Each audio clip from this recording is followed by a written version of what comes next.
எல்லோருக்கும் வணக்கம். இன்று இலங்கை முறையில் இலகுவான முறையில் செய்யக்கூடிய அரிசிமா புட்டு எவ்வாறு செய்வதென்று பார்க்கலாம். அதுக்கு தேவையான பொருட்கள்: துருவிய தேங்காய்ப்பூ, வறுத்த அரிசிமா, உப்பு, கொதித்த தண்ணீர். ஒரு பாத்திரத்தை எடுத்து அதனில் அரிசிமாவை விட்டு அதற்கு தேவையான அளவு உப்பு, கொதித்த தண்ணீர் இட்டு அதை குழைத்து கொள்ள வேண்டும். இவ்வாறு குழைக்கும் போது தண்ணி நல்ல சூடாக இருக்கும். நீங்கள் பார்த்து கவனமாக செய்ய வேண்டும். இவ்வாறு குழைக்கப்பட்ட அரிசிமா இவ்வாறு தான் பெறும். இதனை ஒரு புட்டுக்குழலில் இட்டு அவித்து எடுக்க வேணும்.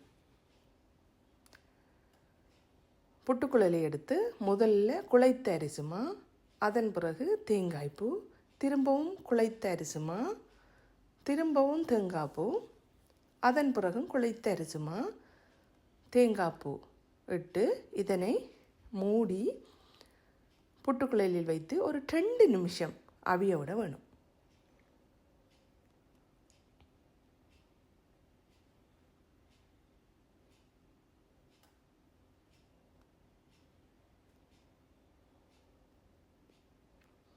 இவ்வாறு அவிந்த புட்டை ஒரு பாத்திரத்தில் இட்டு இதுக்கு நீங்கள் சம்பல், பொரியல், கறி, சொதி எது வேண்டுமானாலும் வச்சு சாப்பிடலாம்.